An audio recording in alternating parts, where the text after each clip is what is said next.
സാധാരണ നിയമപാലകർ, കോടതി, പോലീസും പട്ടാളവും എല്ലാം കുറ്റക്കാരനാണെന്ന് കണ്ടു കഴിഞ്ഞാൽ ശിക്ഷിക്കുന്ന ഒരു ഘട്ടത്തിലേക്കാണ് പ്രവേശിക്കുന്നത്. എന്നാൽ ക്രിസ്തു അവൾ കുറ്റക്കാരിയാണെന്ന് കണ്ടറിഞ്ഞിട്ടും അവളെ രക്ഷിക്കുന്ന ഒരു അനുഭവം സുവിശേഷത്തിലൂടെ എനിക്ക് ഇവൻ പെട്ടെന്ന് ഞാൻ അറിയാതെ എൻ്റെ ഉള്ളത്തിൽ നിന്നും ഞാൻ ഒരു വാക്ക് പറഞ്ഞു, യേശു മനുഷ്യനല്ല ദൈവമാണെന്ന് പറഞ്ഞു.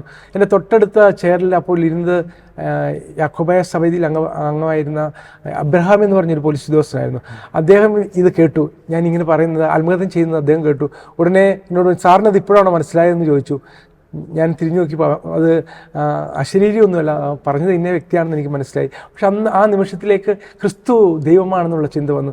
എൻ്റെ ദൈവവിളി സത്യത്തിൽ ക്രിസ്തു ദൈവമാണ്, രക്ഷകനാണെന്നുള്ള തിരിച്ചറിവും എൻ്റെ ദൈവവിളിയും എൻ്റെ ഉള്ളിലേക്ക് ഒരേ നിമിഷം വന്നു. കാരണം ക്രിസ്തുവാണ് ദൈവമെങ്കിൽ, ദൈവപുത്രനെങ്കിൽ അവന് വേണ്ടി എൻ്റെ ശിഷ്ടായുസ്, എൻ്റെ ശിഷ്ടജീവിതം അവന് വേണ്ടി ചെലവിടാമെന്നുള്ള തീരുമാനം ആ നിമിഷം തന്നെ എൻ്റെ ഹൃദയത്തിലേക്ക്, എൻ്റെ വിശ്വാസവും എൻ്റെ ദൈവവിളി ഒരേ സമയത്താണ് എന്നിലേക്ക് കടന്നു വന്നത്.